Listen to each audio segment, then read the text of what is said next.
Someone's written asking, in the book of Exodus, we read that when Moses sought approval from Pharaoh to let God's people go, why do we read that God hardened Pharaoh's heart so that Pharaoh did not agree to do so, even when he was so close to doing it?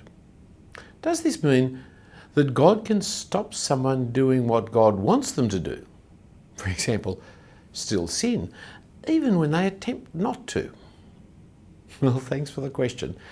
It raises very important issues about God's work and human responsibility, but it also prepares us for the cross. Now remember, firstly, the sovereignty of God over the human heart. As the Proverbs teach us, the king's heart is in the hand of the Lord. He directs it like a watercourse wherever he pleases. Secondly, remember how God works his purposes out through world leaders like Cyrus, the Persian king in Isaiah 45, who saved God's people even though he did not know God. So, we're taught in the New Testament that we are always to pray for rulers, as God has appointed them, and through them, he brings about his sovereign plans for his people. So, what about Pharaoh? Well, the passage commences in Exodus 7. And that's a good part to start reading because it explains well what God was doing and why he was doing it in the way in which he did. It was always God's plan that Pharaoh's heart would be hardened against Moses' request, so that the salvation of God's people would be known to be by the grace of God and not by the grace of Pharaoh.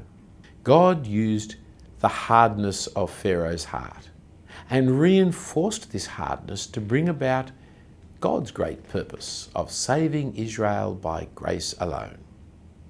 Now, a parallel idea of God reinforcing sin can be seen in the New Testament.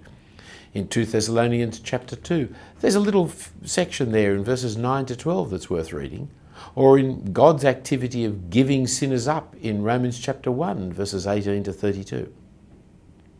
But the real parallel for which the hardening of Pharaoh's heart prepares us is the cross of Jesus. For we read in Acts 2 verse 23 of Jesus being delivered up according to the definite plan and foreknowledge of God and crucified and killed by the hands of lawless men. The cross was always God's plan for the salvation of mankind, but it was to be executed out of the sinfulness of the very humanity that God was saving.